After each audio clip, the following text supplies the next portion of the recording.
My own father handed my $175,000 future to my brother because I was the practical one. It's been 5 years since I said a single word to my family. No calls, no texts, no holiday pretenses, just a clean surgical silence. I was 17 when my dad sat me down and explained that trades were honorable, that my brother Julian deserved my entire college fund because he had real drive. He said it like drive was a currency, and I'd been born bankrupt. Drive was a currency, and I'd been born bankrupt. Julian had always been the charming one, Dad's easy laugh, Mom's hunger for more.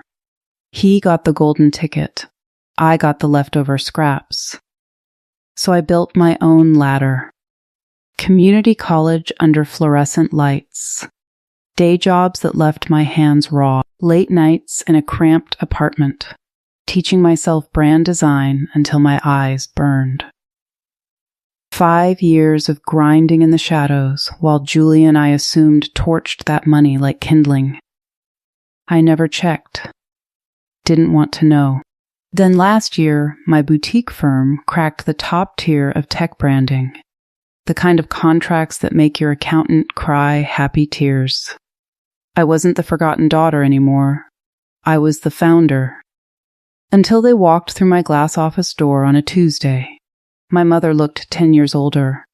My father stood behind her, shoulders curled inward like a man bracing for a punch.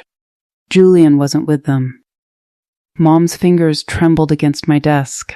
She whispered my name Clara like it was made of glass. Julian lost everything, Dad said. Flat, empty, the money, the house. He borrowed against it without telling us. Bad people. Bad bets. I felt nothing. That was the terrifying part. No rage, no victory, just a hollow auditorium where my emotions used to sit. He's gone, Mom said, voice splintering. 3 months. Left a note saying he couldn't face it. Part of me wanted to laugh. The prince had finally cracked his crown. The prince had finally cracked his crown. But looking at my mother, really looking, I saw something worse than my own anger. I saw a regret so deep it had physically reshaped her bones. Dad cleared his throat. We thought maybe he'd reach out to you. The irony could draw blood. Why would he call me? I was the ghost he'd erased. Because you're his sister, Dad said. He stole from me, I replied. And you handed him the keys. Mom flinched. Dad's jaw locked. We know, Mom whispered. We know we failed you. Those words should have detonated something inside me. They didn't. I'd already exploded 5 years ago and rebuilt from the rubble. I can't help you. I turned back to my screen. My assistant will show you out. I didn't watch them leave. I heard Mom's breath catch, Dad's heavy footsteps. Then the click of a period at the end of a long, ugly sentence. My phone buzzed. Unknown number. A text that stopped my blood. Hey, sis. Mom and Dad found you.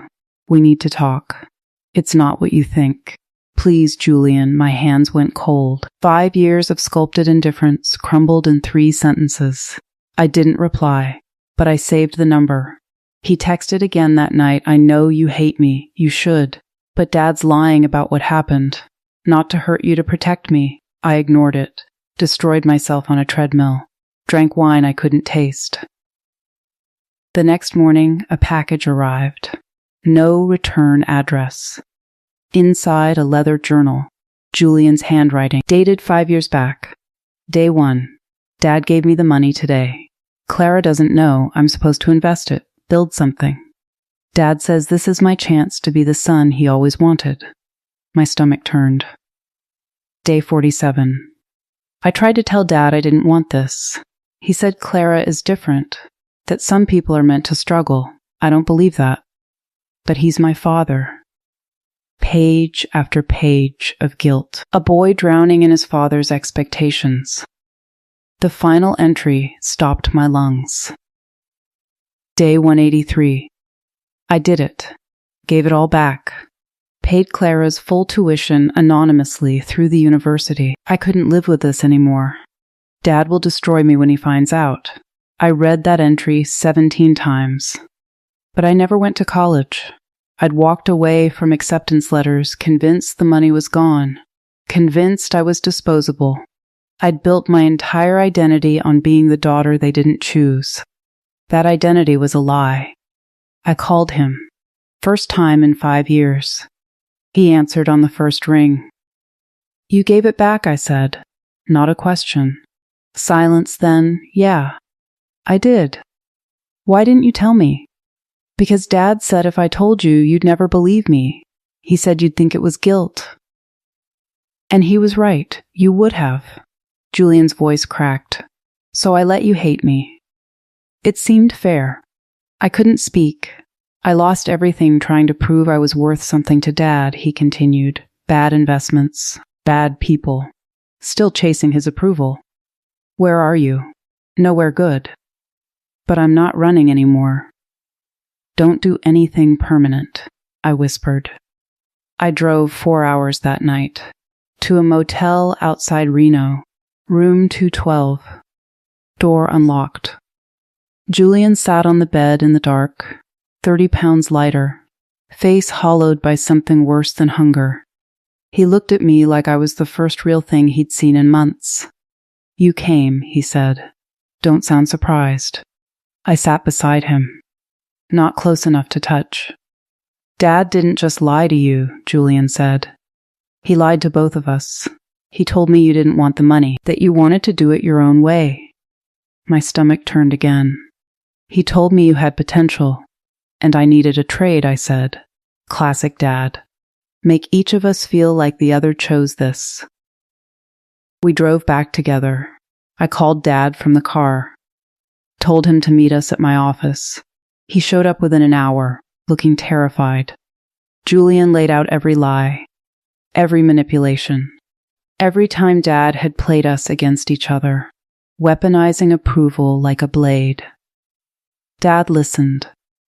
His face cycled through denial, then defensiveness, then something that looked like shame. I was trying to motivate you both, he said weakly. You were wrong, I said. I was scared. When Julian told me he gave the money back, I panicked. I thought if you found out, you'd hate me more. I did hate you, I said, but not for the reasons you think. I hated you for choosing comfort over truth.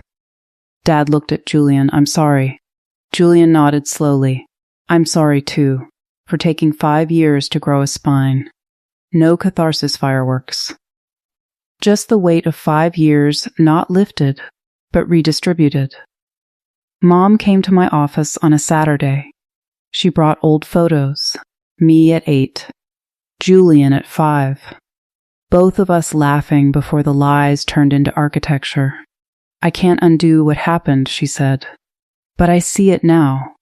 How I let him make decisions that weren't his to make. What do you want from me?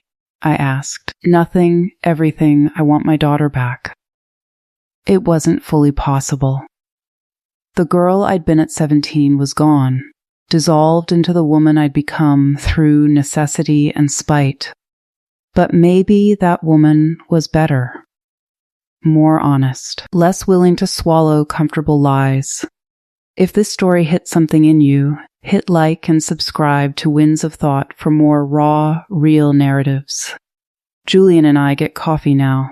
Slow, no grand reconciliation. Just two people learning who they actually are beneath the roles our Father assigned us. The money is gone.